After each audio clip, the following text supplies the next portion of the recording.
I'm sure you have. I am right now. Let's get into it. 1, 2, 3.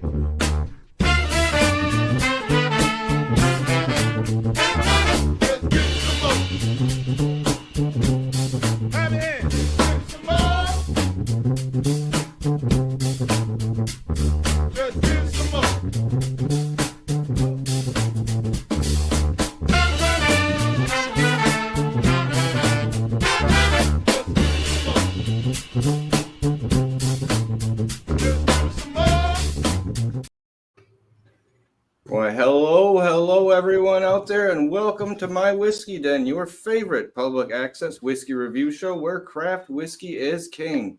And this evening, we are happy to have Mr. Alan Bishop with us, along with Mr. Kevin Rose, for International Alan Bishop Day. Cheers, everyone. Oh, I'm gonna sniff the blend. Oh, damn. You're sniffing the fingers too, Pat. That's phenomenal. You're getting the bottom one, so I feel that didn't go that well in rehearsal. Yeah. I love it. I love it. It's actually going to be on my tombstone when I die. Just sticking up out of the ground. That's right. No one will ever remember me for my distillation prowess. It'll be the fucking shocker. It'll be the shocker. You'll have it to where anytime there's like a sensor, so anytime someone gets near the grave, that's what comes out of the ground. With dry ice. Yes. I'll contribute to that fund. Yeah. All right. Well, thank you guys both for being here on this exciting, like I said, holiday. Mm-hmm. But before we go any further, Mike, do you want to tell people about the Bar Cart Co-op? You know what? You get to mention start so much. I'll start, but most everybody's here. So. Everybody's here almost. That's fine. I mean, where's Levine? You can just say that. I'll talk about little David Levine. Little Davy. All right. Little David. Davy boy. little Davy. All right. So we are proud members of the Bar Cart Co-op, which is a collection of friends who create content for the whiskey and other distilled spirits public.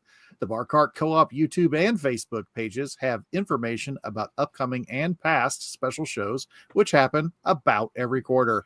From blind tastings to distiller panels to discussions of special collaborations and the usage of unique grains. The Bar Cart Co-op has educational and fun episodes for your enjoyment.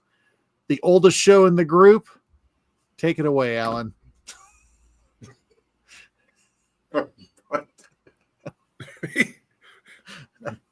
He's frozen. He might actually legit be frozen. Yes, I'm unfrozen as well. Hold on. I gotta figure this out here. What the hell's going on? Okay, Mike, you finish it then. All right, I can do it. So Distillers Talk is the oldest show in the group, hosted by Christy Atkinson and Alan Bishop. It's a conversation with people from distilleries and distillery adjacent that gets into deep and sometimes off the rails and back again discussions with their interviews. New episodes arrive at the end of the work week.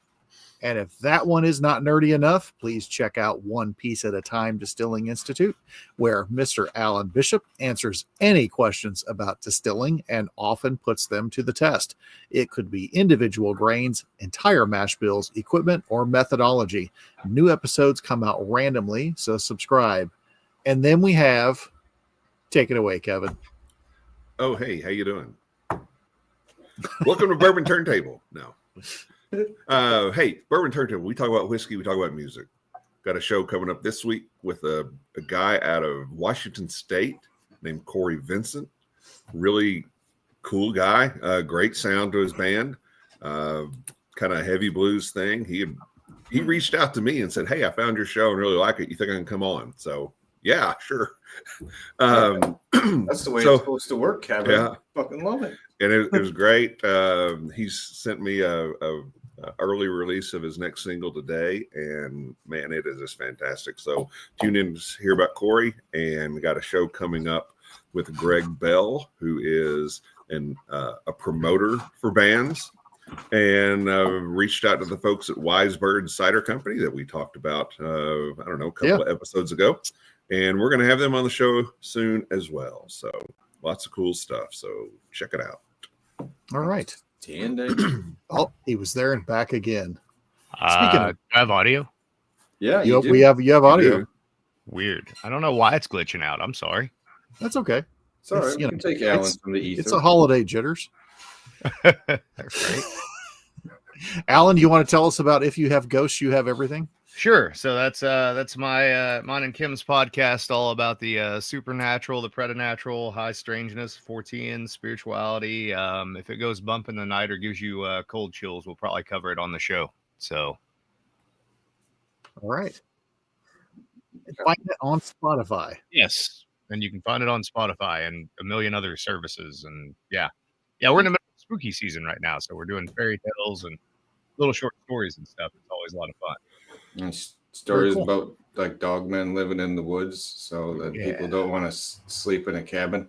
That's right. It's really a shed. That's right. That's absolutely correct. Speaking of dogmen, we have the Whiskey Ring podcast with little David Levine. Little David. little David. Little Davey. David does really good interviews. David takes really good notes. David does really good award shows. Little David Levine does all the things that we don't do, including get to go on barrel picks. Done a couple, but Because Yeah. because not only were we not vetted, We were not. I can vetted. smell it in my fingers. It's awesome. Look at that. but as was brought up earlier, given the sample size that we received for some of the things we're going to discuss, we clearly were not vetted for proper sample size either. Nor logo usage. that may be okay. Okay, what are we starting on here? Because this is half of what I got, which is a slew of things that Alan's been working on. Yeah, what do you want to start with, Alan? Hey, can I throw something out real quick? Yes. A couple things. I'm not trying to take over the show or anything, but let me take over the show for a second. First of all, Well, it did introduce himself as Bourbon Turntable earlier. So. yeah. Hi there. Today would be Tom Petty's 75th birthday. So got that. Tomorrow is my dad's 86th birthday. Wow. Okay. And I'll tell you this, there's a greater chance that Tom Petty is watching this show right now than my dad. Oh, you don't know that. Yeah, I do. Dad's a bit of a Luddite, so yeah, but a fantastic man, and I hope he has a wonderful birthday. I'll go down to Tennessee and see him later in the week. Oh, and I'm kicking Mike's ass in fantasy football this week. Oh yeah. Yeah, just Trampling. bad beat down, 70 points. I had people didn't know there was a game, and in fact walked in reverse apparently. So, You need to fire up your team. on day Yeah. one, All right, I'm done taking over your show. I'm just gonna sit quiet. No, I you're was good. going to say cheers, Tom Petty and your dad here. Well, Yeah. Cheers. I'm sipping a little peach. Well, it's probably not a bad idea for. Oh, look, I got like camcorder video. Does that work? There you go. Dude, he's in the fog, man. This Horrible. is You went a little crazy with the Vaseline. You got it on your legs there. Man, I'm telling you what. I told you what was going on before we started, boys. you're my just smearing it around, man. my sexual organs are they're like Bluetooth. They're hands free at this point. All right. Anyways, So so yeah, go ahead. you're starting with peach. Is that where you're going? I just had a sip of it to cheers. Okay.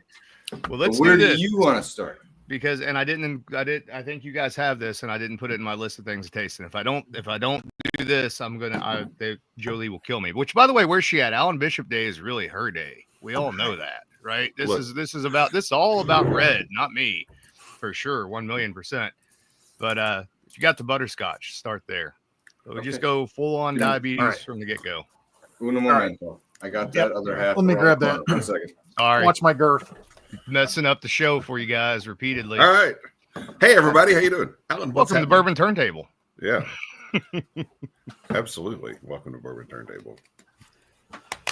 Hey, have you heard the new Black Crowes release? They're starting to release some older stuff that they recorded back a long time ago.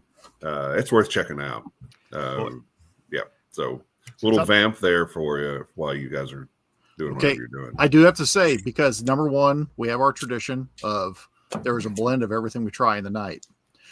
And since you've added one of these, I gotta go back. this is going in the blend too. It should. It should. Because- It is straight Wilford Brimley stuff. I mean, Yes. I'm not officially endorsed by his family, but they also haven't said I couldn't use his name yet. So That's excellent. Yeah, Again, it is. Wilford Brimley won't be listening tonight either. you don't know that, Kevin. It's October, spooky season. Yeah. You see that, man? You see that pour into the glass. The viscosity was. Yeah. It's about Most 552 it's- bricks. It's ectoplasm in a glass. Yes. man. You need to do one called ectoplasm. Oh, I would love to do something like that. I imagine Aykroyd's got that all tied up with his, Crystal Head vodka stuff. But yeah, so this one, this is the flavored sunshine is, the base level stuff that we do there at Old Homestead for the tasting room. It is, we sort of refer to it as schnapps at this point. So, and that's the idea, is that it's not necessarily meant to be drank on its own, although it can be drank on its own. It's made to be mixed. And the idea was, you have two people come in the distillery. One likes sweet stuff, one don't. Right? The person who doesn't, or maybe they don't like it as sweet, they can buy a bottle of the white sunshine, and the person who likes the sweet stuff can buy that, and then they can blend it, mix it, etc. We make all kinds of mixed drinks out of them. All those different flavors. They are very, very intensely flavored, very, very sweet. They are intended to be mixed, but they can be drank on their own. And that stuff right there is excellent on ice cream or in a milkshake, which you can't get butterscotch milkshakes at Dairy Queen anymore because teenagers are dumb. Mm-hmm. I looked that up after you posted it. There is a place in town that has those confirmed. You know what surprised me and what really made me mad about the world was not that I couldn't get the butterscotch milkshake at the Dairy Queen, which that's bad enough, okay? But the fact that there were people who I know and respect and consider friends who are like, I've never heard of a butterscotch milkshake. You take the Breyers butterscotch, you put it in the ice cream, and put it in the blender. Like, seems pretty obvious. Like, it's not like I said blue raspberry milkshake, which isn't even weird now. For a long time, it's one of the pumps next to everything else. Butterscotch, caramel, hot fudge. Yeah. If you're lucky, marshmallow. Oh, you know what? I don't know why I didn't think about this before. Well, mostly because I'd rather just drink this. But this in a coffee would taste pretty close to a Highlander grog. Mm-hmm. It's actually really, really, really good in coffee. So I'll take some of that, and I don't know if you guys, I don't think I send any of it with you guys, but I'll take a little bit of that and a little bit of that chocolate, the 1804 chocolate liqueur that I've been working on, and put those both in coffee at the same time, and they're excellent. So okay, just on the nose with this, what I like is that you guys were talking. Yes, it's big butterscotch, but you get that on the nose, but you get in and you get more of like an earthy undertone to it, not just like that sugary outbound Werther's around the outside. Yeah. There's more depth to it than that, and that's the really cool thing was working on these, and you guys know this, like the flavored sugary things, right? Like I've gone from one extreme to the other. I was at Copper and Kings, and then I was at Spirits of French Lick. There were rules at Copper and Kings, and then I made the rules at Spirits of French Lick, right? And one of the rules was I didn't ever sweeten anything. And so for me, it was a little, I didn't really make liqueurs when I was, distilling moonshining at home. So this was like hardcore crash lesson and figure this out real quick. But one thing I'm real proud of, every bit of that alcohol that's in there, we make in-house. That is one of our variants of sunshine. And it's what we call our base sunshine. And Tyler and I are really, really proud of it. There's really nothing to it. It's a sugar shine just in water. Like I think there's 50 pounds of, 100 pounds of oats total across 5 barrels. Tyler's going to correct me on that because he hasn't memorized. Bad when I made it, but he hasn't memorized. 100 pounds of oats, couple pounds of malted roasted sunflowers per barrel, and then sugar for the alcohol, and then the Newton Stewart yeast, and then just double thumped. It's fairly neutral alcohol, but that sunflower character still, even in the flavors, it still comes through.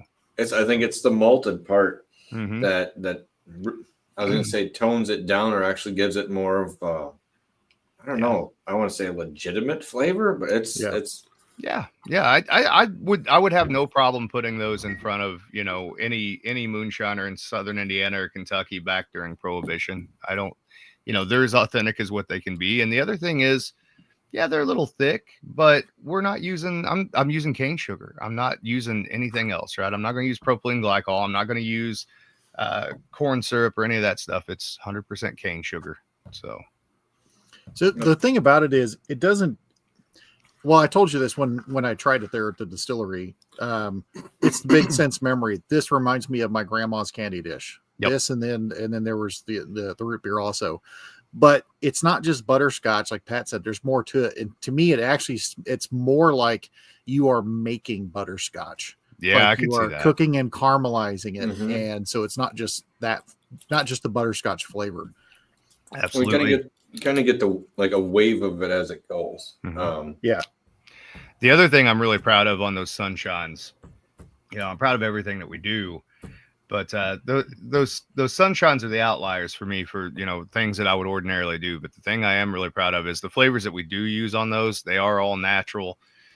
Obviously the color is not. We're getting there. I know that we're taking names on that thing now. So trust me, there's going to be natural colors coming. I just haven't made it that far yet. So it is, it does look like diabetic pee. So, but it, is what it is. So how's that for marketing right there? Yeah. Marketing 101.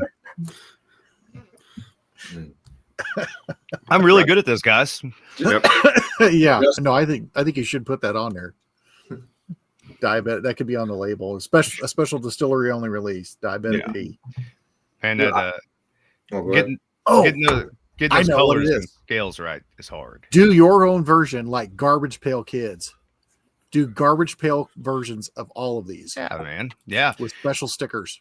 The other thing that I really do love about that though too is like it's that you guys know we did the unpretentious thing at French Lick, right? And so like this, it doesn't get much more unpretentious than I took some sunshine and flavored it, right? Mm-hmm. And that's the cool thing about it. That's there for everybody, right? The people who don't normally drink, the people who aren't like us, right? That's for the people who are coming there to hang out and have vacation, have a good time, not put a lot of thought into stuff. Just it's good just drinking alcohol. So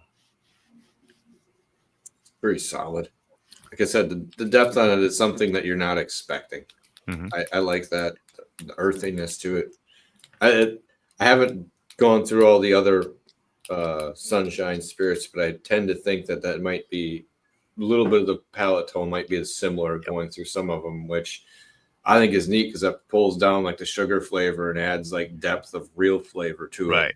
Right. And I think it's interesting too, because it's not designed just to be, drink it on its own, although you can.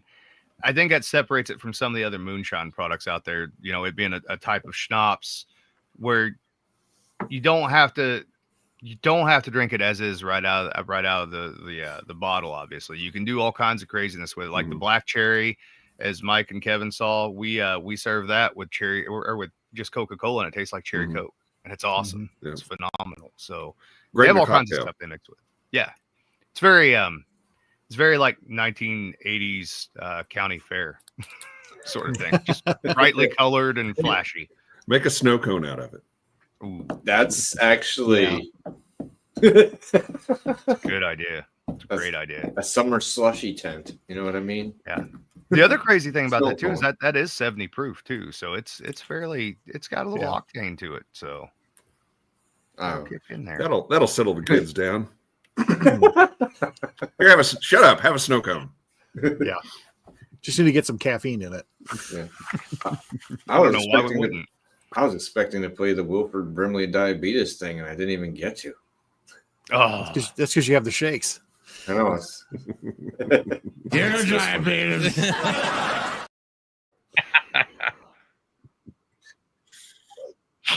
it's awesome. Happy birthday, Tom Petty. Happy birthday, Tom Petty. Worst picture of Tom Petty ever.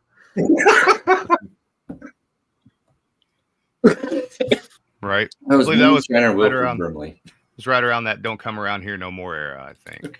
somewhere in there. Mm. All right. All right, so whatever one you guys want to do next, you can. The only thing I'd say is save the 9-herb charm for last, because I do not want it to just absolutely blow out your palate before everything else. Okay. Too late. Too late. Yeah. Just mix up some more of that stuff Well, today. Should we jump right into peach then? Yeah, let's go to the peach cordial. Flavor. And this is the peach cordial. Yes. Okay, cool. Yeah. So the Black Forest spirits, I'll talk on this real quick. So we have multiple pillars of things that we're doing, right? And so the base pillar is obviously the sunshine stuff, the white sunshine, the Newton Stewart. There's a bunch of others that haven't been released yet. You guys got to try some of them that are actually being a little bit, I wouldn't say barrel matured, but barrel rested, like Wycliffe Bell, which is a smoked oats and apple ordeal that's really cool. Rise and Shine. The other thing is the next step up from that is the Black Forest spirits. And the idea with the Black Forest spirits was to pay tribute to traditional styles of alcohols that were made here in the Black Forest of Southern Indiana. So we basically take our peach Black Forest spirit. We don't call it a brandy because we actually do chaptalize it with sugar. In other words, we're adding sugar to the ferment to bump the alcohol up a little bit, but it is all local peaches. We take that and we run that through the pot double thumper system that we call Artemisia. When we do that, we add some peaches directly into the thumpers as well to extract some more flavor. That particular still has a worm on it, so it makes a very heavy bodied distillate versus a shell and tube condenser. Plus, we're infusing that flavor the whole time. And it's a nightmare to work these peaches up, guys. I mean, I get everybody that I can from the tasting room in there, and we're literally putting on gloves and crushing these things by hand. And it's 2 totes at a time, and it's horrible. You get it's bad. But anyways, we then take that peach spirit, which is made in the Prohibition style of the Black Forest, right? So the guys that were moonshining then, instead of making straight peach brandy, they're going to add a little sugar or honey or something to it to up that alcohol content. We take that and we proof that down using a peach concentrate that we make, as well as sugar and water, drop it to about 70 proof. And this is in the style of what they would have called Dutch style brandy back before Prohibition. So the Dutch brandies were all these sweetened cordials, and that's what this is a true cordial. So lower sugar. It's about 35 bricks. Those other ones the other one you tasted was about 45 bricks. So it's a pretty big difference in the amount of sugar being added in here, but still that high proof, but we still let that alcohol sing a little bit and let that spirit come forward quite a bit. I'm so out of practice on pitching product, guys. It's going to take me a minute. You're not going to pitch anything. You're doing great. Yeah, diabetic P. I mean, you got your A game already. Already. As I told Jolie today, this was the quietest Alan Bishop day so far. And it's okay because I know that I told her, I said I could restart at any time. All it is I just have to get a little alcohol in my system, throw up the shocker on Facebook, maybe hold a Bantam rooster in my arms, and chaos will erupt. Yes. That's all it takes. Or what if instead of doing all those things in one day, what if you just spread them out all through the holiday season? I don't know why we wouldn't, really. Because we know how much she loves holidays and decoration. Yeah. So why not just drag it out? Didn't we talk about an Alan Bishop Advent calendar last year? We did, and there is Alan Bishop Epiphany month as well. The problem is it's really hard to look cool on a bicycle. That's really where the lifestyle change has kind of got me in a weird position. I'm still trying to figure that out. You're appealing to a different demographic. Mm-hmm. It would seem to be the case, and I've become that guy. I'm not going to lie to you. This is how bad it is, boys. I went and got I sent my wife today because I'm not man enough to go get it. I'm becoming an old man, and I love the Facebook Marketplace because you can find all the good stuff on the Facebook Marketplace. So I found me one of them there little bitty tiny exercise trampolines. Now got me one of the little tiny exercise trampolines. So for everybody that drives through Pekin, Indiana. And Sean Stevens drives through here about once a month going driving around.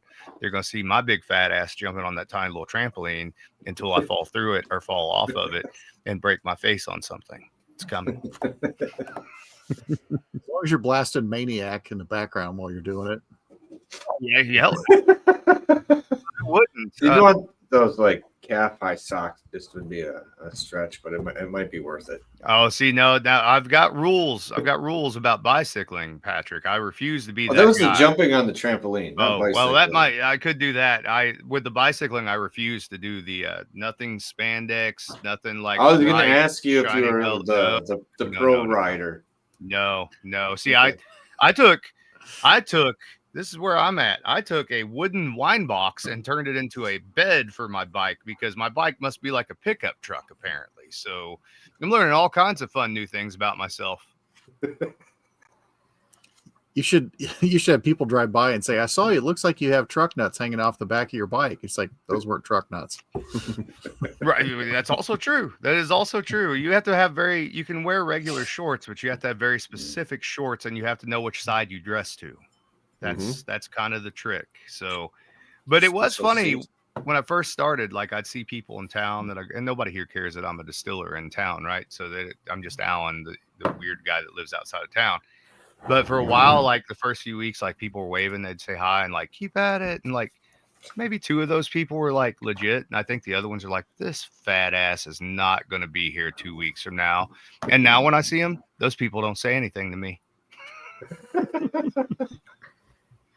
and I love it.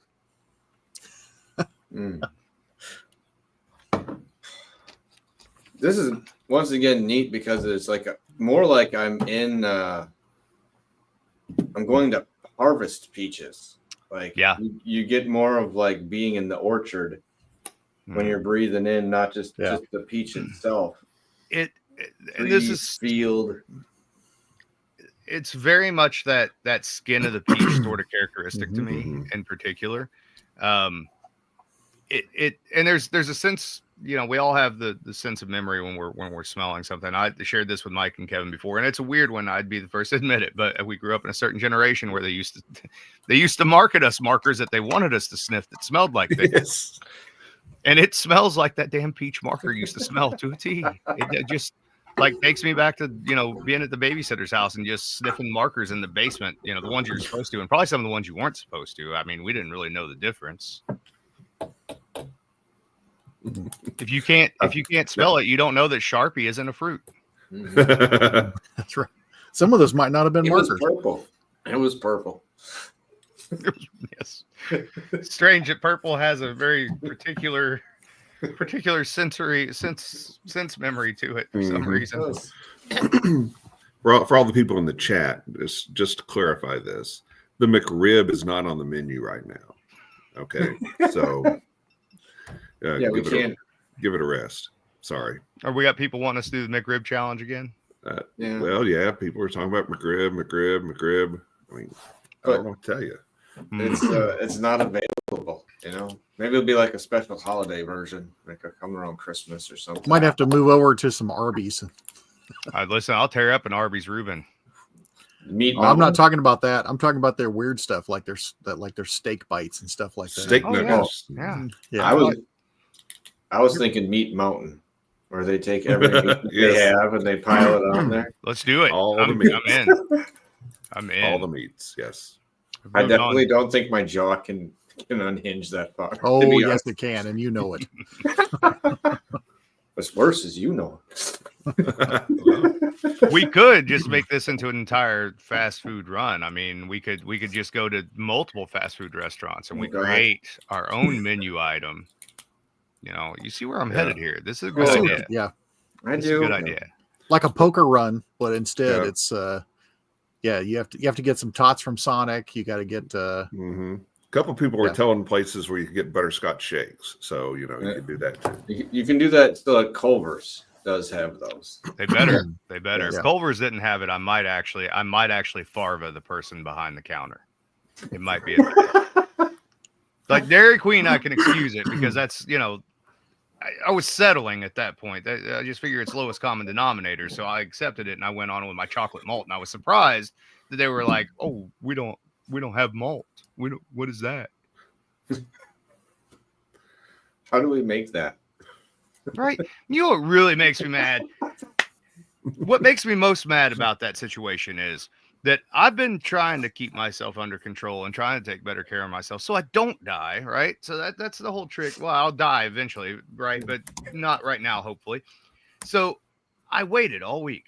It was like my one thing that I had my heart set on. I was like, I'm going to go to Kentucky on Saturday. And while I do that, I'm going to go to Dairy Queen and get a butterscotch milkshake all week. I didn't eat any trash all week, and waited for this moment. And this little teenage shit acted like I was crazy because I asked for a butterscotch milkshake. There's no hope for the world. If they can't make a butterscotch milkshake, you know what? They can't control the nuclear weapons. We're fucked. But a proper ice cream shop would have had it. Hopefully. Yeah. I hope so. I would suspect that if the person was older than 35 years old, they would certainly have it. I'm surprised you didn't get a look back. You mean like the hard candy? Yeah. I don't even know if they know what that is. If I said Wilford Brimley, they'd just be stumped.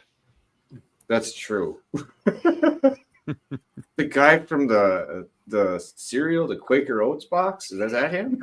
Yeah. Excuse me. Sorry about that. All right. Where should we go next? Yeah, where should we head next after the peach? I gotta look back at the list and see what you guys even have. So you guys have actually got let's go to those two Newton Stewarts, because I'm pretty proud of those. Those have not been released yet. So, and I would start probably, I think, with the Cabernet cask. So Sweet. Newton Stewart is basically our version of Cornshine.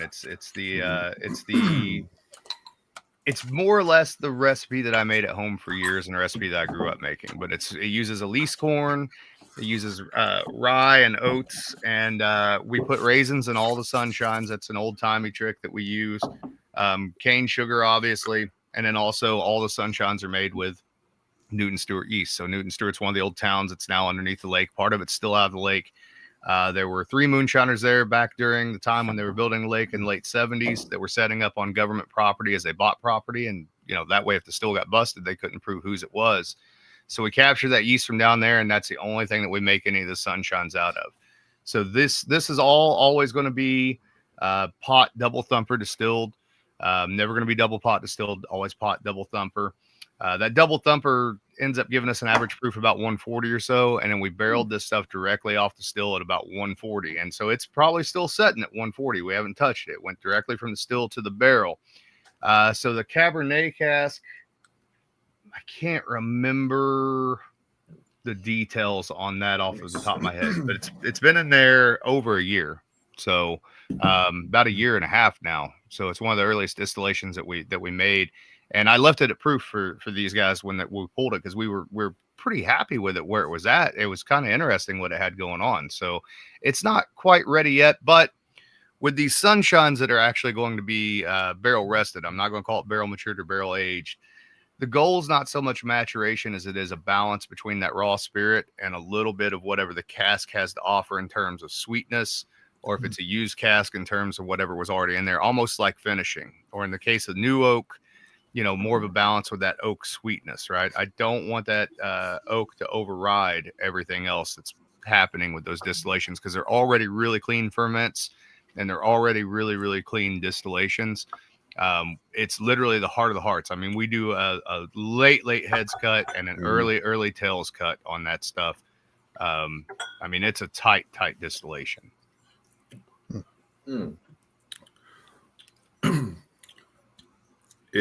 It hits the proof. Yeah. Not necessarily on the nose, on the taste a little bit more. So the nose was like, Yep. That one's not as tamed down as what the new oak version is, from what I remember from tasting with you guys. But it was one that we thought was interesting and had some promise for the future. So I figured I'd send that along with you, give you an idea of where those are headed, anyways. Yeah. It's interesting. It's like delicate without being brittle. You don't get a lot of the cab yet, but there's a little hint of it. Yep. And that'll probably more than likely what I'll do with those, because I've only got a couple of those barrels. I think I'm going to pull those at some point, maybe year 2, and those might go into maybe a used oak or even a toasted oak for a little while as well. It'll just depend on where they land, and also, where I end up proofing them to. Because as you guys witnessed with like the Wycliffe Bell, which I think we ran out of bottles, so I didn't get to send that with you. But that Wycliffe Bell at 140, no one would ever know that was at 140, and it's only a year old. Fantastic. So I think the plan is to pull that and bottle it, and maybe have that come out in like January or February. So it's like a honey buttered toast. Yep. So assuming this is the Patoka's cab. I believe so. Yes, I'd have to go back and look at the sheet for sure, but I'm almost positive that that's what that was. Because I had, and that's the problem is going from memory. When we first started up in July of last year, there was already so much stuff on hand, like as far as barrels and like things that they had acquired, that I was trying to find a way to use and figure out where to go with it. And then of course we got a bunch of grain in too, because we planned on the other stills being online quicker for bourbon. So then I was stuck with a truckload of grain that I had nothing to do with. So I had to come up with products, which was cool and fun and also highly, highly stressful. But it was a good test. Mikey, what do you think of this one?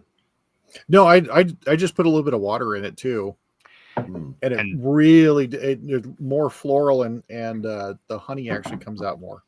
Like and I would honey. Almost bet you money that's an Old Dale Bishop distillation. So that was one of because he was there before we had to retire for his hip replacement. We're bringing back part time in the future, but that was some of the last stuff that he's distilled was that Newton Stewart. So you can feel the unicorn sparkles. He'll appreciate that. I don't even know if he can say unicorn. I know he can't say iguana. He says leguana. Leguana. No. It's only a problem. I've been to a place where that's a road and a restaurant. So yeah. You can tell Dale you can really taste the cosmic brownies on the finish. I'll let him know. He'll appreciate that. Man, there's a flavor of sunshine right there now. Cosmic brownie. That might have zebra cakes. Nutty bars, yeah. The nutty bar that was like the moon pie. Have you tried that one yet? No. Well, wait. Yes, I know what you're talking about. That works. Those are good. I don't know about that one. No. Sometimes I feel like some candies are regional, or they used to be in the past, and I enjoyed that. Now it's a Little Debbie, bro. Just check out the grocery store. Whatever they call your grocery stores up there in Wisconsin. Yeah, it's not regional. Butterscotch milkshakes, not regional. You could probably find a butterscotch milkshake in Wisconsin. You go to Japan right now, and they have butterscotch milkshakes. They probably have them at the Dairy Queen. Yeah, probably have 4,000 flavors at the. All you have to do is put a couple pumps in there, and you've got your milk. Yeah, it's just like the coffee. They probably have a special ice cream bar you go to, just like those guys that they'll sit there and they'll hand chisel that piece of ice before they put it in your cocktail. I'm game. It could happen. It is International Alan Bishop Day. Yep.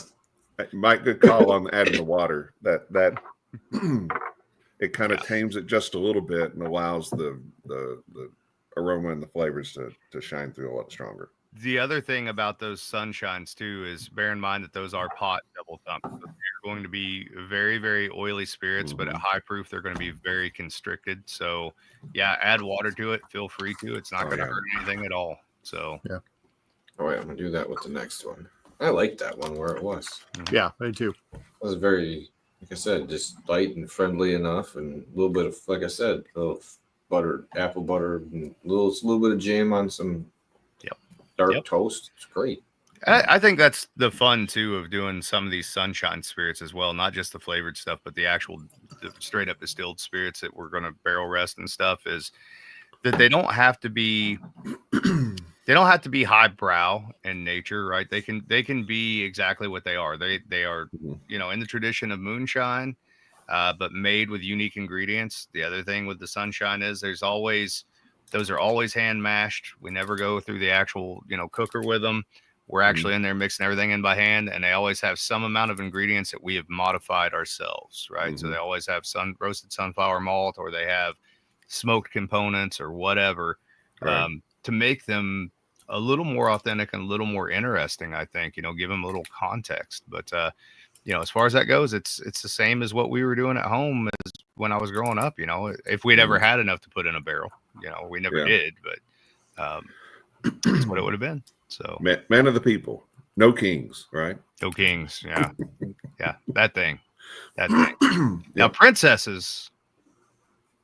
Yeah. There are probably plenty of princesses out there too, but All right, I'm switch. I finished that one, so I got to move on to the. Yep. Let's go to the new oak. The new oak. Yeah.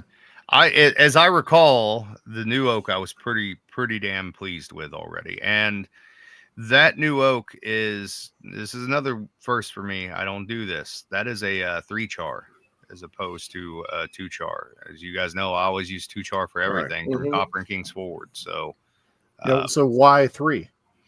Because that's what they had. They somewhere Boss Man had picked up like 10 or 12 number 3 char oak barrels. I don't even know who they were made by. I have no clue where they came from. Yeah, they smelled good. They didn't come off as odd or anything to me. It looked like good wood. It looked like they were well coopered. So let's roll with it. We got them. Yep. And now I'll probably never be able to match that profile again. You got a starting line though, at least. You know. Yeah. Well, and I think a lot of these Sunshines, they probably will get Solaris system, more than likely. Oh, okay. That's probably That'll how be I'll interesting. manage them over time, because I won't have to make a lot of them, right? Yeah. I don't think there's going to be a huge demand for them. I don't think they're going to go into distribution in terms of the stuff that's sort of barrel rested. So I think you're getting away with probably making them every 2 or 3 years, making 10 barrels at a time or something like that. And then sort of managing them over time through that Solera system to where there is some consistency over time, etc. And I think that could be really interesting. And that might even be a Solera where, like that wine cask and that new oak, that may all end up together. That's a unique possibility. We don't know. We're still so young in this. I don't know. Right. I don't even. I'll be the first to admit this too. And it's odd being in the industry as long as what I have been. And I don't know if you'd hear very many other distillers say this. Of course, very many of them don't usually have to start over if they own their own business. But we are young enough that I don't even know if our distillation protocols are exactly where they need to be at yet. Right. I still, it's just a matter of best guess, right, based on current information. So, yeah. So if you did the Solera system, would you have that back in the barrel storage, or would you have it up front where it was kind of a display? It'd probably have to be in the barrel storage just because the amount of barrels there would be. But there has been talk too of, potentially having a bottle your own sort of thing. And that bottle your own thing might actually be a Solera system too. Maybe the thing is I roll out, say, Newton Stewart that's been barrel rested, and I roll out 3 or 4 barrels of it, and then you can make a blend of those 3 or 4 barrels, right? Now it gets to be a nightmare with record keeping, but it is a possibility. So record keeping. Let someone else pull their hair out. Let the nerds figure that out, Alan. Yeah. I'm getting like this coffee note on this. Yeah. If I remember right, there was coffee and there was a lot of English toffee on that as well.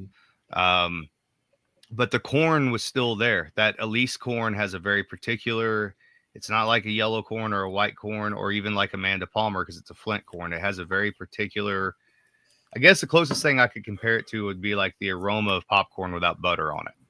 It has that kind of flavor to it, and almost a texture in many ways. I was gonna say almost like a little bit of a white salt on it too. Yeah, I could see that. And that's a cool thing about that double thumper system is it gives all these really cool chances for things to play out in different ways, right? So I can take Newton Stewart and I can run it on that double thumper system, and depending on what I load in that thumper, I'll get very different results. So if I go Newton Stewart and I put tails into the still itself and then just put mash in a thumper, I can really increase the flavor of the grain. Or Tyler, because now at this point Tyler's doing a lot of the Sunshine stuff. He's running a lot of Artemisia quite a bit. But if we take and put the tails in the second thumper, we get super, super oily distillate, which is really what I'm after when I'm going into the cask. But I mean, you can switch it up all different kinds of ways. And to be honest with you guys, we haven't decided on a consistent way that we want to do that all the time yet with every product, but we're honing that in as we go. And I think that's kind of the fun of it, right? It doesn't have to be consistent. It has to be consistently good. That's the trick. Well, like you said, and it takes, you're working on all new stuff, and it takes a while to hone in on everything, and then your new aging aging and warehouse and everything, and then you're starting to play with new systems, like you said, with Slayer and stuff. So yeah, but when you're having fun with projects, like you said, am I turning out decent stuff? Is everyone pleased when they drink it? Yeah, and so far it seems like with the tasting room and the stuff that we're hearing back, I mean, for having only white spirit and liqueurs and cordials, it seems like it's going pretty damn well. And I think we may have lucked out and hit this thing at exactly the right time for us. I mean, obviously it's a tourist attraction, but bourbon is down. Everybody knows that, right? And it's not going to come back up the way that it was in our lifetimes ever. It's just not. Now, that doesn't mean drinking's going away. It's just changing. And I think we might have caught people at the exact right time where they're open to something that is different, right? And it doesn't have to play necessarily by the rules, which is great for me, because as I've told you guys in the past many times, if I could just play in the DSS category forever, distilled spirit specialty, it's fine by me. I can tell a story, and that's part of it. If I can tell you the story, I can get you to drink it. And if I get you to drink it, I've probably got you, more than likely. Right. Have you talked yourself out of making anything yet? Oh, there's things. Yeah, there's I've got notebooks of stuff from over the years. And it's usually not talking myself down because it's something I don't think is good. It's usually that it's not economically feasible, right? There's certain things that you can't economically do. And so, or it's so complicated, and we'll get to this with the 9 herb charm. Just make note of that. It's so complicated that you'd be stupid to do it, especially if it catches on, which is what's happened. And we'll talk about that when we get there, because that's kind of a nightmare for me at this point. And I love it, but it's a lot of extra work for sure. Well, like you said, good and bad, it's something that catches on, and that's one of the ones that very up your alley with some of the things that you try to do. I don't know, try to work in medicinal notes or backgrounds and thought processes to things as you bring them in. So I was thinking that might be more down that path, but like you said, it's a few away. So we'll wait till we get there. It's definitely right up my alley. It's maybe my favorite thing I've ever made. So thus far, anyways. Yeah, I get on the new oak, I get, like you said, a little bit of toffee, but I get more like chocolate. Man, it brightens up. Hold on, I'm gonna finish this one too. Thank God we made the blend beforehand. Very good choice, I know, Mike and Kevin, because I'm gonna toss a little water on this one because I didn't. Now with that blend, I did that too. With the blend at the end, are you? I know we didn't put all the flavored sunshines in here. Are you gonna sort of spice that up with a little root beer? No. My My rule is if we taste the root beer, I will add it to the blend. Otherwise, I'm doing everything we're tasting tonight. Touche. When I added water to it, the corn was coming through, but it's coming through a little different. I got a little kettle corn, a little roasted corn. Very cool. Good. So actually, ironically, Kevin, now that you say that, that would have been from the first few batches, and the original few batches actually had some malted Elise corn in them. Now, I didn't continue to do that because I didn't find it necessary, and it wasn't a very, very large proportion. But again, sometimes contrast between flavors can make something pop. So, when I barrel aged more, it may be that I have to add some malted corn to it to get somewhere within that, that profile. Yeah. So, yeah, I'm glad you said that, because I wouldn't have thought about that if you hadn't sort of spurred that on. Because I guarantee you, I wouldn't have went back and looked at the notes. Well, I'm your muse. We know that. So, sometimes when I'm real lonely late at night, it's you and those undersized angel wings and some Victoria's Secret lingerie. Little Drew Crowley in the background, down low. You went from Kevin the Muse to Kevin the Gimp. Like I mean, the line is thin. All right, I'm gonna put this one aside. Working our All way right. through these. I'm just running out of them. Sorry. No, we're good. We've got the Bartles and Bishop and the Rye. Ooh. All right, so let's go to the rye. I think Mhm. so. Man, and I do not have the mash bills memorized for these yet. I apologize. It's about a 60% rye, in that sort of Solomon Scott range, but Mhm. we flipped out some of the grains for some other grains and some more malts in particular. Gosh. Now this stuff here, this is coming up. What was that? Those were 3 or 4 years. Do you guys remember? I don't remember off the barrel. They were 3 or 4. I think it years was old. coming up on 4. Okay. Yeah. So when I was consulting for Old Homestead, we touched base with Moondrops because we wanted to stay within Indiana. Moondrops, a great distillery just northeast of Indianapolis, and really, really talented set of guys and gals up there. Little small distillery, 500-gallon Vendome with a I think it's a 4-plate column. Maybe wrong on that. Maybe more plates than that. But basically I set up all the mash bills, laid out the yeast. It was my yeast, my mash bills, our grain that came from Sugar Creek Malting Company up there. Went up and checked on them every few weeks. They kept in contact with me, talked to me on the phone. They'd send me White Dog, or I'd come up and try White Dog. This is not, they're the exact same mash bills and the exact same yeast, the exact same protocol, short of distillation, with single pass on a 500 with 4 plates, I believe. Barrel entry on these was 105 on the rye and the bourbon both.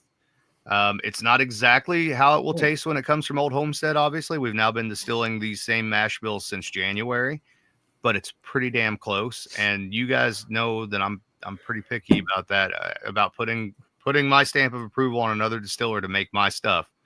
But when I say Moondrops knocked it out of the park, they knocked it out of the damn park. I mean, they hit exactly what I wanted them to hit. So now this is the Reverend Thomas Green rye whiskey. Okay. Is what this is. So that's a name that I held for years that I didn't want anybody else to ever have ownership of, for obvious reasons. That's a character I played in Hell's Half Acre, the character that I still play at Beck's Mill, the early distiller there at Beck's Mill, who is also a local preacher, a Campbellite preacher who was responsible for building 5 of the early churches here in Washington County from liquor money. A little poem goes along with it. Thomas Green, prettiest man I ever seen. Miller, Stiller, Soul Saver, and Sinner Skinner. And the poem will be on the bottle. As it should be. Mm-hmm. I come in like, and it's almost like every other time I come in, I'm getting like 2 different smells. Like one is,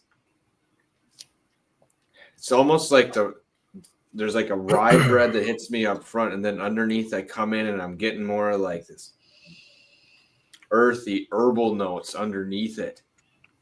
It's a lot of that is the malt. A lot of that is the their strain that they used is I sort of fibbed on that. It is a little different than what I use. So they do use a Kveik, or did use a Kveik strain, but we sent them the Omega strain of Kveik versus the Kveik strain that I use, which is actually, 13, 14 strains that have been blended together. And Omega is really good at pulling out those. Either at lower temperatures, it pulls out those herbal notes, and at higher temperatures, it pulls out fruity notes. So It's very cool. I'm sorry, I didn't know that. It noses like no rye I've ever held in a glass, ever. now what's going to be really interesting is I know they were controlling their ferments of this, probably 85, 90 degrees. I'd have to go back and look, but over the summer, we didn't have chilling to our fermenters. And that's one of the reasons why I wanted Kveik. I wanted to use my Kveik strain because I knew it could go to 110, no problems, and make beautiful whiskey. But what came off the still for Tyler and I over the summertime was super, super fruity. Mm-hmm. And it's going to be really, and it's going to be, it also went into the barrel at much higher proof. These are also 25 or 30 gallon barrels, I think, one of the two. So, the early 3-chamber stuff that Todd did, super fruity stuff. Yep. Mm-hmm. This rivals that. Awesome. The fruit. Fantastic. Fantastic. Okay, I'm getting, and of course it could be everything else that I've had here.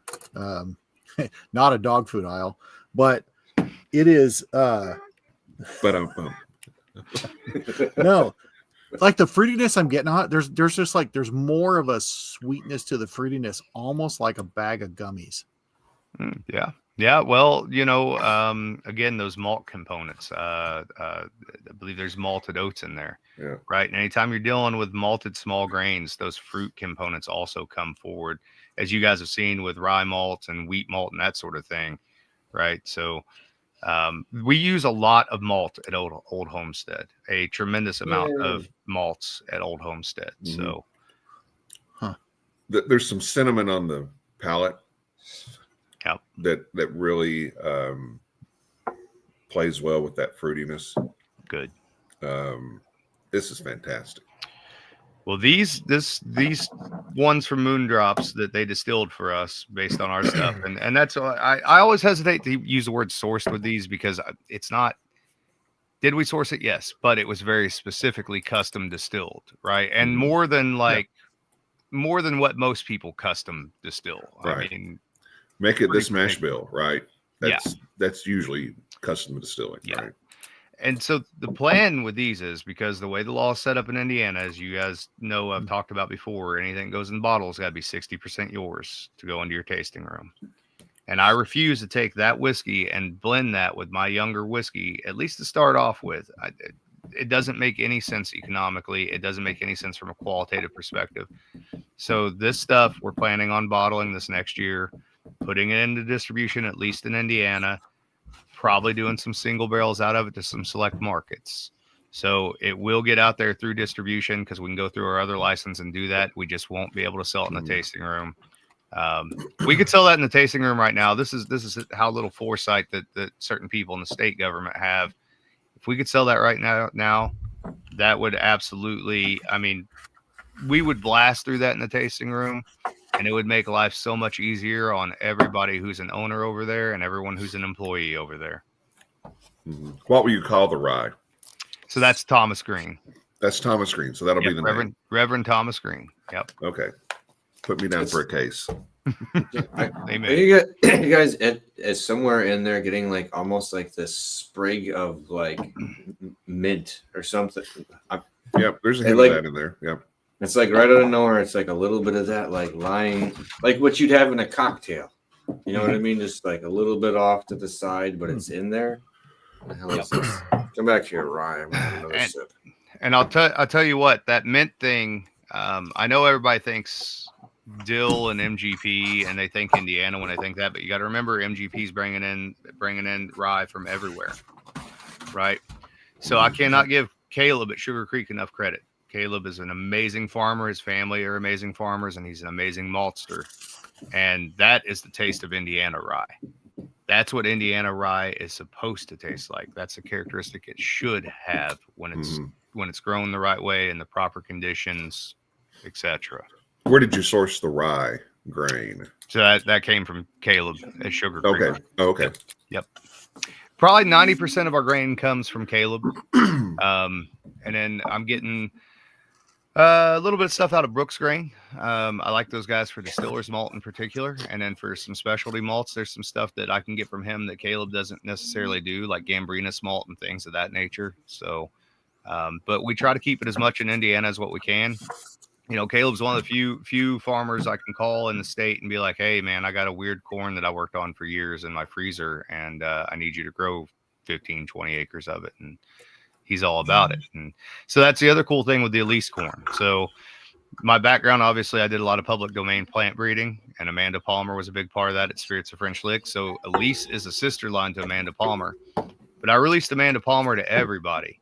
Nobody else in the world has Elise corn, and nobody else in the world will ever have Elise corn. We will be the only distillery that will ever have that corn. I won't PVP it or copyright it or anything like that, but we will control that seed source.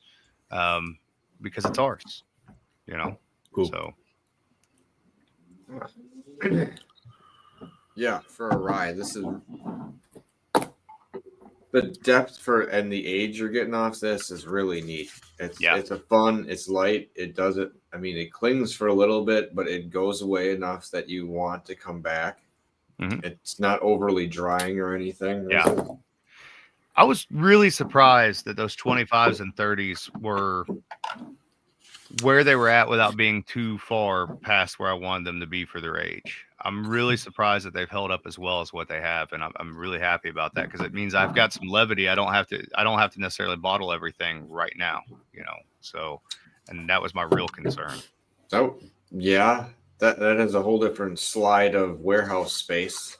If you were sorry, just even just logistics. stacking the warehouse is a nightmare. Yes, yes. Excuse me. All right, I pulled out the next glass. A Bartles and Bishop. Yep. So that's an actual bourbon. So that's the other thing I should say. So this is the other pillar is American whiskeys, right? And notice I didn't say bourbon there. So American whiskeys, rye whiskey, and single malt. That's the next pillar of Old Homestead. So we will do some amount of bourbon, a very small amount every year through the distillery. But there's two bourbons, the Bartles and Bishop and the Alcemist that we had done at Moondrops that are proper bourbons, barreled at 105, etc.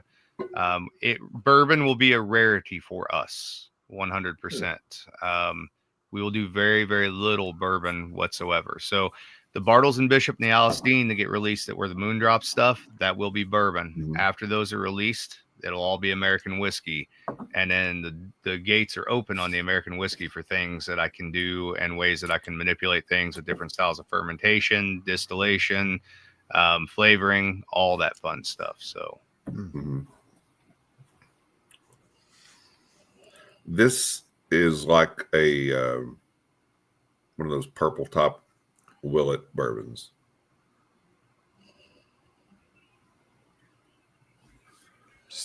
Nice light. Oh, and I'm guessing it won't be on secondary market for $1,000 or anything. The tertiary market. Not without one stupid Facebook post, right? Calling it something like unpretentious. So the story with that too, that's Bartles and Bishop. So obviously you guys know my background as a moonshiner in the family that I came from, and Steve Bartels, who's a state rep, was previously a cop. So the idea was that, if a cop and a moonshiner came to some sort of agreement about a legal distillery, like how does that play out in terms of how do they play off of one another? How do they interact with one another? And what's the one thing you can settle on is good, who's your sipping whiskey, essentially, right? Yeah. The idea that you can sit down with a glass and sort of work out whatever issues you might have otherwise over a glass of whiskey, which is exactly what it should be used for. So, yeah. So now that one is it's the Elise corn that is malted rye, malted oats, and Pilsner malt in the mash bill there, and then Kavai Yeast, obviously. 2 char on all those, by the way. Mm-hmm. I was going to say that. Go ahead, Kevin. Sorry. So it's like the Lilly and Sinclair, but with malted rye and malted. Yep. And proportions are a little different, but I don't have them memorized off the top of my head yet. So It's weird. This is the first time I've been in a situation where, although I laid all these things out, I did it years ago. And although I'm making them every day, it's not like the gradual, like slowly release one product at a time at Spirits of French Lick, where like I have all that like route memorized. Right. Like here, I'm like, oh shit, what did I do with that? It's going to take me a little while to figure all that out. So, well, I mean, once you started though, I mean, you were laying down a lot, and not just one thing. It was a variety of things to get stuff laid down. So, I mean, that's understandable. So we're running 3 stills, 2 250-gallon spirit stills, one with the double thumper system, which is Artemisia. One with an offset gin basket, offset column. Sometimes we run gin basket, sometimes we run column, and then the 500-gallon stripping still. But now bear in mind, we're laying down either sunshine stuff or we're laying down American whiskeys.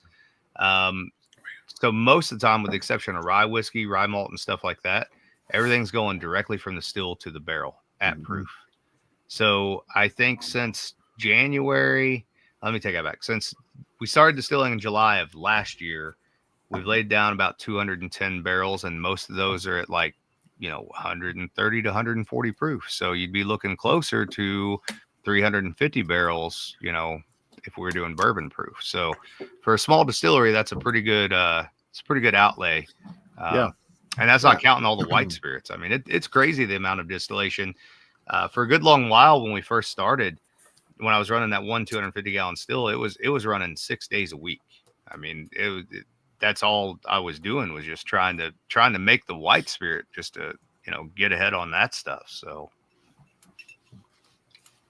this is different than the other one. I like this is because I'm gonna go back to it, but when I take a drink of it, I got the peppery note was like a muted 5 pepper blend. Like it wasn't just like 1, 2. It was like that 5 pepper mixture, but it didn't like spike at all. It was like mid-level. Cool. Dropped out, but there was a lot. There's like a few different, like a red in there too. That was really neat. What's the release timing on both the Reverend Thomas Green Rye and the Bartles and Bishop Bourbon? My guess is going to be that'll be sometime towards the latter part of the first quarter of next year. Okay. More than likely, if not the second quarter, because the other thing that we got to remember too is that we're going into the cold months now, so I have to at least have it. We go through these cold months. I could pull a few barrels now and bottle some stuff now, which I'll probably do, but we're going to need to get through this winter and come back into a little bit of warm weather before we really get in there and start, pulling what we want to pull and doing that whole thing. And really, that's fine because that first quarter, anybody in the distilled spirits industry will tell you that after Christmas, you're not doing anything. You're not moving anything until it warms up enough that people start having bonfires again. So It's true. breeding season. To me, Eskimo kisses. See how I brought that chaos back around? Mm-hmm. Slide back into it. I like that. Eskimo kisses make Eskimo brothers. All right, hold on here. Are we to the nine herb at the moment? We are at the 9 herb. Yes. I gotta get another glass. All right. So this is the most me thing commercially I've probably ever done, other than up to now the Death in the Afternoon absinthe that's been released so far, anyways. So this is based on an old English Edda or poem from the 9th century, and so the 9th century in England is really cool because it's the time when you have Christianity moving in and butting heads with paganism in the form of Norse paganism in particular. So you get this really cool blending of Christian culture and Norse culture where you'll read these poems and they're interesting because they're referencing Odin, who they call Woden, and they're referencing Thor, but they're also referencing Jesus and like Father, Son, the Holy Spirit sort of thing. So this 9 herb charm poem is all about Woden and the 9 herbs that can cure all poisons or all venoms. And he lays them out, and it's also a metaphor for the 9 realms in Norse mythology, right? And so we went into that poem, or I went into that poem. I looked at that poem, and I looked at the plants that were mentioned. I went through then, and I had to line that up with the FDA generally recognized as safe. Of course, there were certain things on there that even though they've been used for hundreds of years, RFK is somehow not signed off on yet. If somebody could talk to him about that, he might do right? it. Yeah. I mean, so I found their closest cousins, right, that were approved, and I used those. Now, here's where it gets complicated. So that would be the simple version, but I'm an idiot. So making a botanical liqueur here, a botanical cordial, and my thoughts are at the time, and I know the market was changing, but nobody can predict everything, right? My thoughts at the time were I'm making this a very small batch thing, tiny batch thing, because it's going to be like me and 2 people out of 100 that are interested in this in any way, shape, or form. So let's chit malt some corn and some rye. So chit malting is essentially you start the malting process. As soon as the malting process starts, you try whatever you can to stop it from continuing without drying it so that it grows a little positive bacteria. It's kind of like honey malt or something like that, except you're not taking it through the whole malting process. Do the same thing to the rye. All right, now we're pretty deep into the process here. All right, so that's not enough because I'm stupid. I then take the corn and the rye and I applewood smoke it because I don't know why I wouldn't. So then I go, well, it'd be really cool with botanicals, because I started getting into, the alchemical spagyric medicine sort of side of things, and going, they used to actually ferment botanicals sometimes alongside their mashes. So some of the botanicals went into the fermentation, along with, I think, some apples too, some dried apples. And then I thought, all right, well, I'm going to distill this, and clearly I'm going to put some botanicals in these double thumpers, because why wouldn't I? Fair enough. Collect the alcohol off of that. That tastes pretty good, but let's see what else we can do here. So let's take it through an absinthe type coloration, and let's add botanicals to color this stuff. All right, that's done. Now we got to proof it down. We know we want to sweeten it, but we could make an herbal tea simple syrup, would be a lot cooler. So you can kind of see where this is headed as far as like complications. There's literally no logical way to scale this spirit, which is not a bad thing. So one of the things that we wanted from the get-go was, I wanted things, and the rest of the team, Heather Setzer and Jolie and Tyler and Steve Bartels, etc. We wanted things that were that could be, if they sell out, and they could come back in later, or maybe some things don't come back in. They're just there, right? And it's special and it's experiential. So we don't mind if we run out of it, as long as, if it's something like this that's caught on. What's crazy is, out of everything in the tasting room, we sell more of this than we do anything else. And we only sell it in 375s, and the 375s are like $26, $27 or something like that. And it's not any one particular audience. It is everyone from people who are just now 21 up through older ladies who buy it to mix it with herbal tea. It is everyone. They absolutely love it. Now, one of the reasons why I think that they love it is because one of the herbs that's in the herbal tea, and actually the primary motivator and the primary mover of this particular spirit, is horehound, of all things. Okay. And a lot of people can't initially put their finger on that, but they all have something they're familiar with that takes them back to some particular memory. And it's because anybody who grew up in the Midwest grew up with horehound candy or horehound cough drops or some version of horehound, whether it's Ricola or whatever it is, right? Or even that sort of almost sassafras tea sort of characteristic. That's excellent. Yeah. So we and that one's again 70 proof. About 35 bricks or so. Nice traditional Alpine inspired liqueur. The idea was to have this as almost a chartreuse alternative. Wherever you use chartreuse, you could use this, but this is going to amp up. It does something a little different than chartreuse because of that mint and because of that horehound in particular. But I still like I would think the cocktails that you'd be using it in would still work out pretty well. Just going off the nose of this, I think they'd work really well together. So it works extremely well in just and I don't even think they do this in a tasting room, but in a highball with ginger beer. Ooh, it's phenomenal. I haven't tasted it, but just on the nose, yeah, I think you could. And there's a little ginger in there as well, so yeah, that's that's something that's another little tribute to Mike Stallings. As you guys know, the Sunshine was inspired by Mike Stallings. I started using ginger root in distillations probably 5 or 6 years ago because Mike was using it, and he's the one that inspired me to use ginger in a lot of stuff. And it's amazing the amount of contrast you get with other things versus ginger. So, and I'm actually going to have a little drink too. I'm not going to drink my own stuff tonight. I'm going to drink a little of this Copper and Kings that Kevin brought me. So, there you go. Yeah. I'll give those guys a little shout out since they're doing things the right way now. So, okay. I'm not gonna lie, they're doing some cool stuff. Have you guys been watching that? Yeah, a little bit. Not a lot. Yeah, I'm pretty excited about it.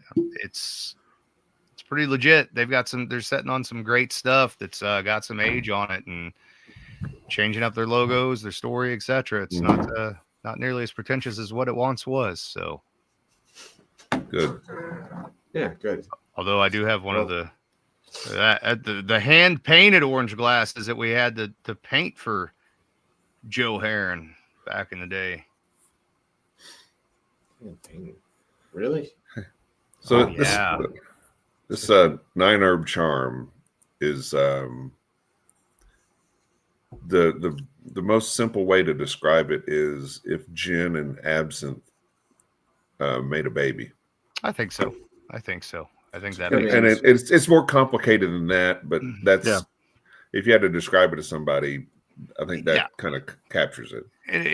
The only other direction I'd go with that, and it would be one of those directions where most people wouldn't understand it, but for those who understand Alpine liqueurs like Strega, Chartreuse, Genepi, it's in that sort of Alpine characteristic thing, which we're gonna do a lot of that stuff. Like we'll have a Solera of a pine liqueur that we're working on that will take years to get any volume of.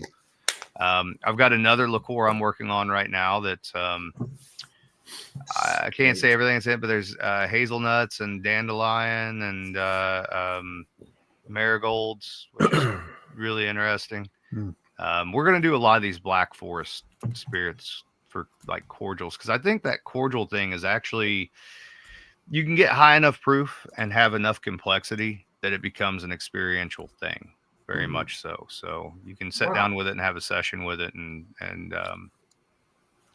teach people not to be afraid of a little bit of sugar in their alcohol. Not necessarily a bad thing.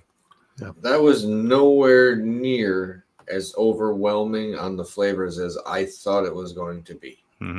Yep. It's pretty subdued. Yeah.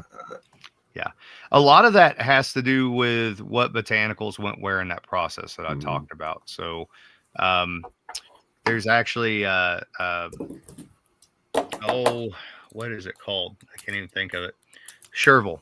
So it's usually used like culinarily, like almost like chives, but that actually goes into the fermentation. It doesn't work anywhere else. If you try it anywhere else in the process, it does not work. It only works in the fermentation. So palate reminds me of like an herbal sweet tea with some gin. I could see that. Yeah. A little bit of honey too. Yeah. It's also, I should have mentioned that too. So I mentioned the ladies that come in to get it for their herbal teas. It's actually really good with green tea as well. And it's got a great viscosity. I mean, it's thick. Yeah. I think that's what would be neat adding it to tea, is that it's going to almost thicken up the tea a bit, and that's just going to loosen this up lightly. I think in the wintertime, and I have not done this yet, but a hot toddy with that in the wintertime, and maybe even a little bit of butter in it. Yeah. I think if you weren't feeling well, there might be some utility to that. And that's about all I can say as far as being a distiller with that. But yeah, there could be some utility there.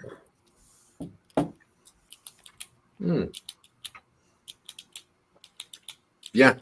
That one is very interesting to me, just because like you come up to the nose and you get around and everything else that's going on, but then drinking it just gets a light little candy viscosity to it. Syrup, it's like a real light, simple syrup almost. Yeah. Like it's. I can't remember, guys, did we send any agave with you guys? No. Man, I wish I would have sent that with you, because that one I'm so super excited about. And the gin, the Two Gingers gin, that's coming. I'm actually working on an aquavit too, so I'm not going to do 8 million bottles of it this time. Lesson learned. So they're doing Bloody Mary flights. Jolie's doing Bloody Mary flights over in the tasting room, and they've got some really good Bloody Marys going on. But and they're all great. There's nothing wrong with them. But man, some aquavit for Bloody Mary, you have to have it. But I'm going to do it on the little small 17-gallon still outside. That's the other cool thing. That the 9 Charm and some of these other specialty things, that's all done the old-fashioned way. That's all done on a 17-gallon still. That was one of my moonshine stills from home. It's done outside. It's done over top of an open flame. It's intense. So, I mean, it's fun. Yeah, mostly. Yeah, it's fun. All right. That one has me all, I don't know. Like it just fades away quicker than I thought it would. Some of the other things in that category with that little sugary note tend to be, much more aggressive and clingy, like elderflower and other things like that, that they really like grab onto your tongue and your palate and don't let go. Well, so that's kind of neat how well that transfers. That's one of the things that I wanted to avoid was that heaviness that comes with some of that stuff. Like they got to try as well the 1804 chocolate liqueur, and it's made with the base Sunshine, and it's made with a heritage style of chocolate. It's a dark chocolate with some citrus in it and some other things, and then I add some jasmine flower to it. And I purposely did not make it a cream liqueur because all those chocolate liqueurs everybody knows are already cream liqueurs, and they're too, like, if I was doing it as a Sunshine, I would do that. But as a Black Forest Spirit, I want it to be more of an adult thing. You know what I mean? It needs to have some maturity to it, and not just be cloying, and not just be, oh, this is straight chocolate and that's it. You know, I want that balance. That's and I'm enjoying making these cordials. That's really become something I'm starting to get pretty damn passionate about, to be honest with you. And I think that 9-herb charm sort of woke something up inside me that I don't think I ever realized was there as a distiller. So, well, that's good to hear, because it's a like I just like it for that category. Like I said, it's much friendlier and more approachable than a lot of other things. When you're talking about chartreuses and other things and substituting for it, it is a much more toned down version or approachable for a lot of people. I'm glad to hear that. So if you do 11 herbs, you could sell it in a bucket. Make my ancestors you are a proud. colonel. You are a colonel. He's my mammal's cousin, so you know it runs in the family. Well, there you go. You could call it, Colonel Angus's herbal charm. That's all you'd have to do is have one weekend where you have special chicken cookout. Have to go. Have to print Colonel Elaine's. I was told today that that in Key West by Paul Menta that they were celebrating International Alan Bishop Day in Key West, and that people had started to return to Key West specifically for the world's largest recorded floating pallet bonfire to be captured by the Guinness Book of World Records. I don't know if they've lit it off yet or not, but I was told that it was coming. Sounds like a very Florida thing. My coworker is down in Key West right now, so I can get some updates on this. Yeah. He didn't think he was going for. He thought he was taking his wife for her birthday and their anniversary after Fantasy Fest. Well, he was inaccurate about his dates. Yeah. Hold He was very accurate. What's Fantasy Fest? Oh my lord, dude! It is. I don't know how to explain that. Really, it's everything that you want it to be and everything you don't want it to be at the same time, all at once and all around you. Yes. Nothing is sacred. Okay. Nothing is sacred. Yeah. I heard there's been some limitations put on it from prior years, but it's if your arms pretty dress as you will. If your arm's in the wrong place, it's no longer your arm, brother. Yeah, you could be rubbing up on anything. Yeah, I don't know, but I just told him I should. Kevin looks visibly disgusted. I'm just thinking about pre-show and stand by that statement. Yeah, I was thinking about pre-show when Pat was talking about how much he wanted to go to Key West. So, well, that's not for this, but not for that. But I do want to go there at some point. And he did mention chaps at some point too. I mean, everybody's got to go at least once and piss off the light tower. That's right. Yeah. It's right of passage. All right. Saddle. Never mind. Leave that one dead. All right, I got a little blend here going. Okay. It's quite. Did you add the butterscotch to the blend? I did, and that thing is. It overwhelms the blend. Yes, it's overwhelms. At least on the nose. You're coming into a butterscotch ice cream. Because the nose and everything before it actually was a kind of a nice fun balance. I ruined it for you. No. International Alan Bishop Day is all about putting bad things inside your body. Putting weird things in your mouth holes. Putting things in your mouth.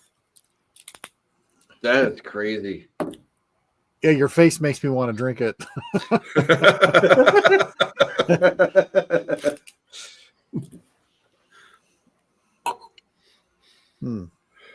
Because the butterscotch like hides all the other things, and then that pops up for a second, and then it comes back. Yeah, it is. It's like butterscotch on top of everything, and then the butterscotch kind of goes away a little bit, and then comes back. The one of those that I really, really like too, the Sunshine Spirits you guys got to try, and it's the one they have the hardest time selling. I think it'll pick up now that it's fall, but the cinnamon one, I absolutely love that cinnamon one. It's out of all of them, that's if I'm gonna drink one of them, that's the one it would be for sure. Question. Yeah. Is it aftershock cinnamon or bakery cinnamon? Because there's like a distinct difference. Like one's like fake, gross. I don't know. I'm sorry. I hate aftershock cinnamon. It's definitely like cinnamon disc. Cinnamon. Okay. So very good then. Like a inside of a cinnamon roll cinnamon. Yep. Okay, good. The other one is just trash garbage. Sorry. That was like I said, that was the main thing is we do use natural flavors on all of those. We buy them obviously for the Sunshines, but there's that. And the only rule that we have for Old Homestead, and I'm not sure I mentioned this, the only rule that I laid out, because I painted myself into a corner with Spirits of French Lick and Copper and Kings was pretty restrictive, but the only rule we have is that we will not. If you couldn't have walked into an apothecary in 1900 and found a flavor of hard candy, we won't make it. It has to match that sort of apothecary sort of aesthetic overall. So I should also mention with the bourbons, I did lay down a few barrels of bourbon this year. Not many. I think 5 or 6, maybe a couple more than that. But I did do the 60, 13, 17, 10. So, and then I also did the version with the rye instead of the wheat as well. So, that mash bill was with me before Copper and Kings, at Copper and Kings, at Spirits of French Lick, and at Old Homestead. Now with different variations, different types of malt, etc. So, but at least keeping it running, I like that. So a couple of things that have been at some point prominently mentioned in social media, one of which was the Wycliffe Bell. So talk a little bit about that and what the plans are for releasing that. Yeah, absolutely. So as always, I'm naming things after, different historic figures, different geographic areas and stuff like that. So the Wycliffe Bell, as a concept, it sort of came from having that extra grain on hand that I mentioned we had for bourbon originally and for rye and things like that, not having anywhere to go with it. But so we had some oat malt on hand, and I also just happened to have some Irish peat on hand, and I'm a big fan of poachine. I love what Killowen does. I think Killowen is one of the best. I just happen to have some Irish peat on hand. You know how it is. On the shelf. I fucking just said they send you a bag of it free with the GIMP on Amazon. It's there. I don't know what they expect you to do with it. I mean, I don't know of anyone for sure who smokes the GIMP after they're done, but you could, You have the option of it showing up at your door at 7 a.m. now. So, Yeah. So have all that for breakfast. Being a big fan. Damn it. Shoot, you have it with 11 herbs and spices. Yeah. The GIMP is part of your complete breakfast. Yes. He cooks the breakfast. What are you talking about? So anyway, I love Killowen. I don't know if you guys are familiar, but I think they're one of the best distilleries in the world, and I love what those guys are doing. I'm big fans of what they do. I love Irish history when it comes to poachine, etc. I wanted to make something that was poachine inspired, but also Welsh inspired. So Wycliffe was a little town that existed right down the road from work. It no longer really exists, but it was a Welsh settlement. Wycliffe means white cliff, basically. And all that's left of it's the cemetery. And at the cemetery, they actually have the old church bell out there underneath like this little shelter house, which is cool. But then you can actually go out there and it still has a way to ring it on there. So you can actually ring it and sort of call to the dead sort of thing, which I love that sort of stuff. That's right up my alley. So I got thinking, all right, let's split the difference between this Irish poachine thing and something Welsh, and then also make it Hoosier. And so the idea was it's a sugar shine made with oat malt that I then took and applewood smoked the oat malt. or not applewood smoke, sorry, peat smoked the oat malt with Irish peat. And then I also took a bunch of apples and peat smoked the hell out of the apples. It doesn't get much more Black Forest than that, right? Plus a little callback to the, peat smoke finished or the peat cask finished apple brandy from the other place. Those apples went into the ferment. They also went into the thumpers. And we pulled off this crazy, heavy, peaty, oaty, sweet, round, fatty, beautiful white spirit. But as you guys know, white spirits are a very hard sell unless you're dealing with agave or you're dealing with gin or something like that. Mm-hmm. So I knew that there's no way that was too good. That was not going to the tasting room as a white spirit. So that went into some of those number 3 charred oak barrels and has been sitting there since August, September of last year. So a little over a year old now. I think we're going to try to dump that by the end of the year and get it in the bottle for the tasting room, at least one of those barrels. I don't have many of them. Mm-hmm. It's a very labor intensive process to do all that smoking, cut the apples up. Mm-hmm. Dude, I have cut so many apples by hand in the last year and a half.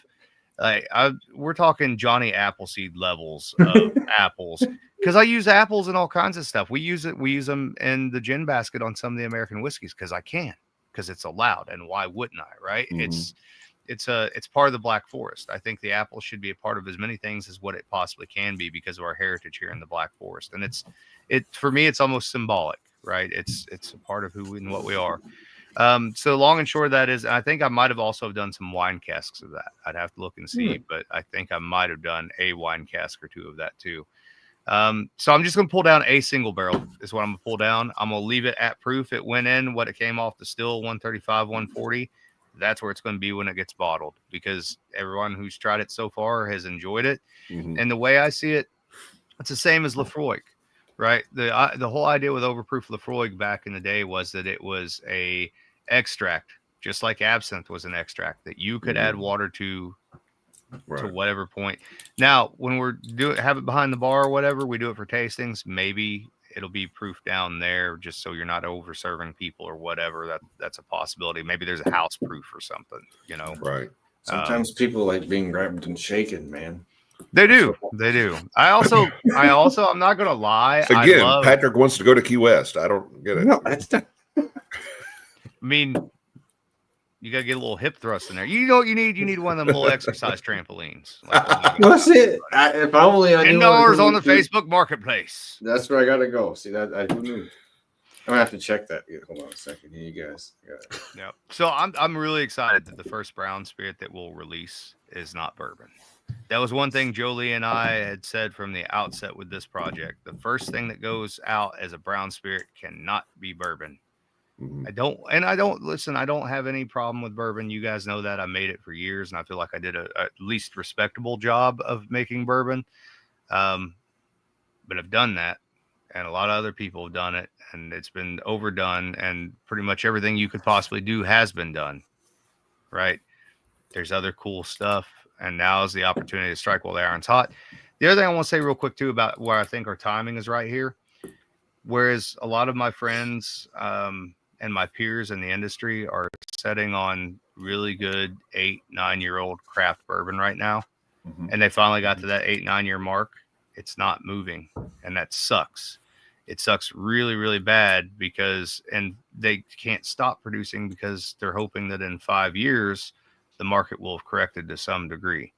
But what happens to that 8-9-year-old double pot distilled bourbon right now that will not hold up to a 15-year-old age statement because it's pot distilled?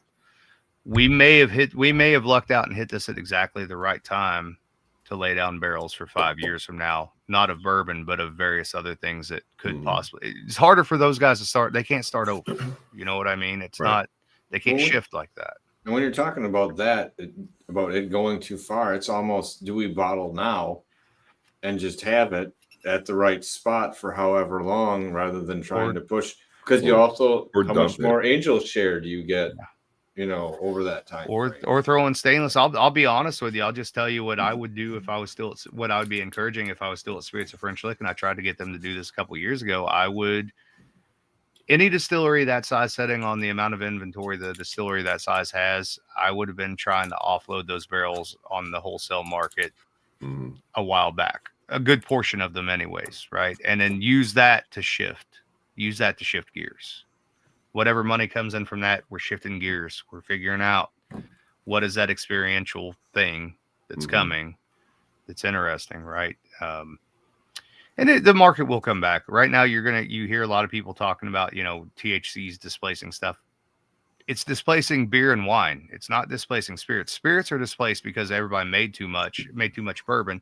And they're also displaced because everybody drank too much during COVID. We all know that. You saw the chaos that this is where International Alan Bishop Day came from, was basically COVID era, right? So everybody drank too much. They realized they had a problem. And then the young kids that are coming up, they're 21, 22, 23, they watch their mom, their dad, their brother, their sister all drink themselves into oblivion during COVID. And it's not that they're not drinking. They're just not drinking as much. And they want that experiential thing, right? And the trick is you got to stick with them, and you got to get them to the point where they're 25, 26, 27, settling down, having kids, doing whatever they're going to do, even if they don't do any of that stuff.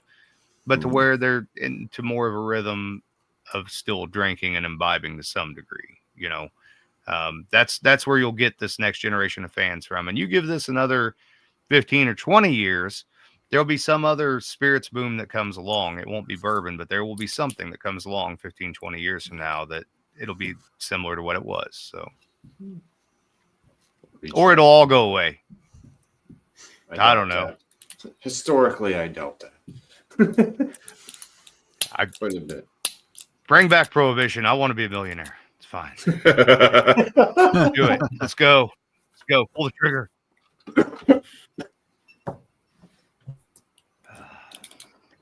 So yeah. All right. Don't die.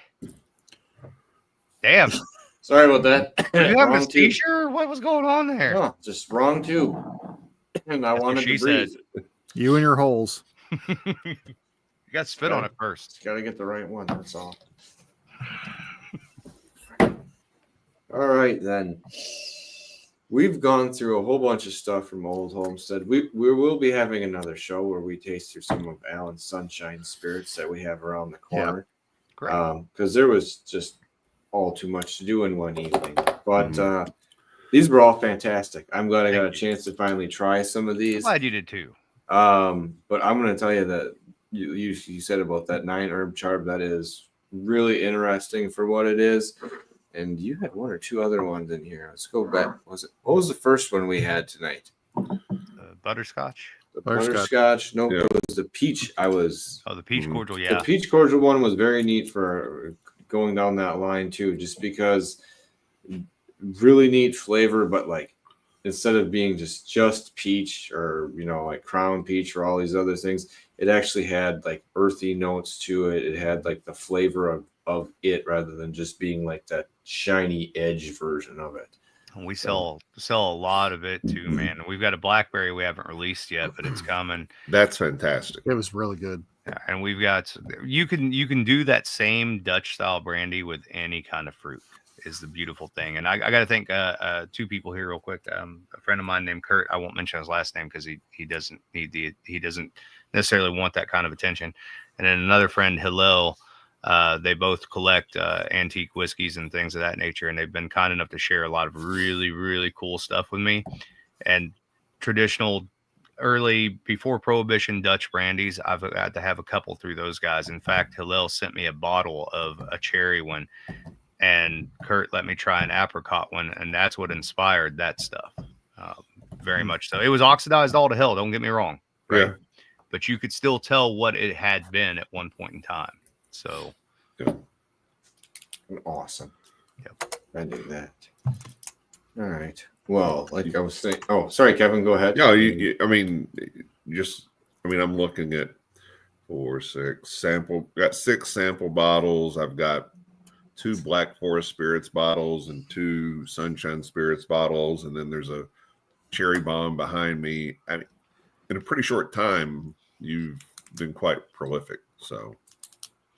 And we didn't even get to the pink lemonade. Did you guys get to try that? Nope. Yeah, we call it little pink houses. Mm-hmm. Yeah, that's good. Yeah. Well, you got the cherry bomb. You got a chili dog water. Yeah. I don't think you're wrong. I think it's necessary. We should probably do like a creme de menthe with like kind of green and white coloration. Mhm. Something Number 33. Yeah. Yeah. 33 bricks. 33. Yeah. There you go. Such confusion Alan's causing. Julie is having a stroke right now. No, just a She's little not bit. watching this. Yeah, No, she's not anymore. No. I mean, No. We, Way and past we her were bedtime. toned She's down not going to tune quite a in for bit. anything Alan Bishop related, trust me. But you know what? I gotta give her a shout out. She's doing a great job with everything that she's doing. But she's now 62 years old. You guys know that. mhm. So Yeah. she's having some memory issues. She told me today that she had intended to create a video for Alan Bishop Day, which means that she wanted to participate really, really bad because she wanted to create a video.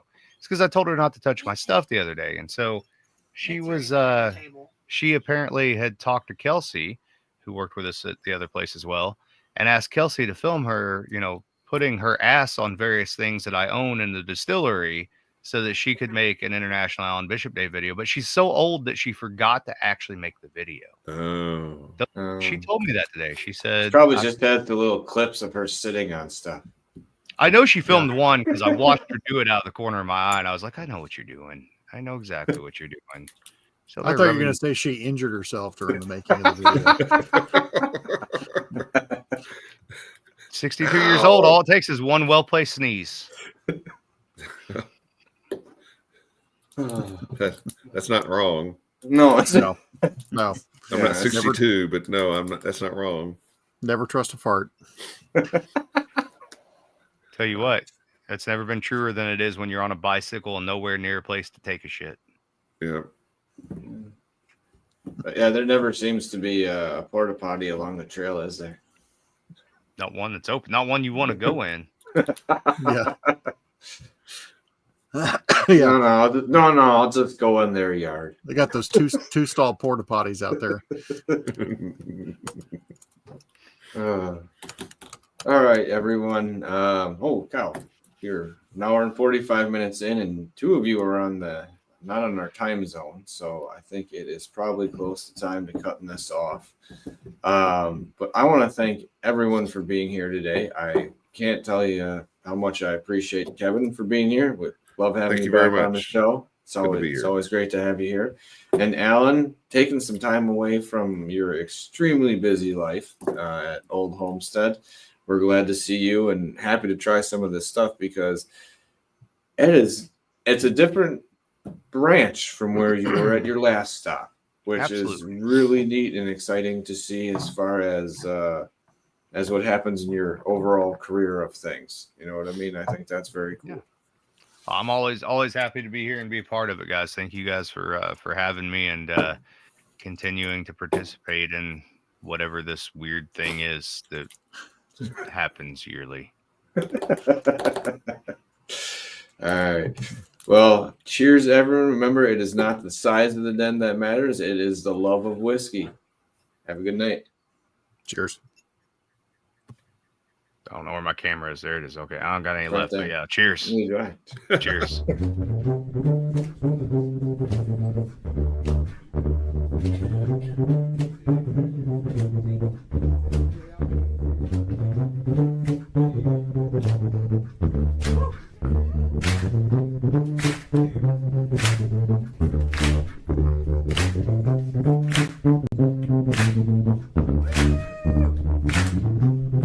What?